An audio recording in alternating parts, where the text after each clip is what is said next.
కాంగ్రెస్ జాతీయ అధ్యక్షుడు మల్లికార్జున ఖర్గేను కలిశారు తెలంగాణ కాంగ్రెస్ వర్కింగ్ ప్రెసిడెంట్ జగ్గారెడ్డి. ఢిల్లీ వెళ్లిన ఆయన తెలంగాణలోని తాజా రాజకీయ పరిణామాలపై ఖర్గేతో చర్చించారు.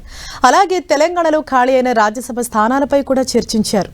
కాంగ్రెస్ సీనియర్ నాయకులు వి హనుమంతరావు, జట్టు కుసుమకుమార్ కు రాజ్యసభ స్థానం కల్పించాలని జగ్గారెడ్డి కోరారు. దీనిపై ఏఐసీసీ అధ్యక్షుడు ఖర్గే సానుకూలంగా స్పందించినట్లు జగ్గారెడ్డి తెలిపారు.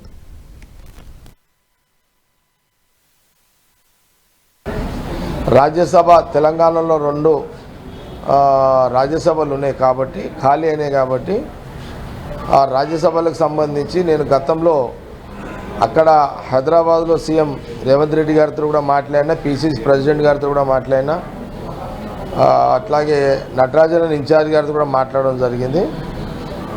ఇక్కడ విహెచ్ హనుమంతరావు గారికి, జట్టి కుసుమ్ కుమార్ గారికి రాజ్యసభ విషయంలో ఆలోచన చేయండి అని అక్కడ వాళ్ళ ముగ్గురితో మాట్లాడిన తర్వాత ఇక్కడికి రాహుల్ గాంధీ గారికి, మల్లికార్జున ఖార్గే గారికి అపాయింట్మెంట్ పెట్టుకోవడం జరిగింది. నా పరంగా హనుమంతరావు గారికి, జట్టి కుసుమ్ కుమార్ గారికి వారికి రాజ్యసభ అవకాశాల మీద ఆలోచన చేయండి సార్ అని మల్లికార్జున ఖార్గే గారిని కోరడం జరిగింది.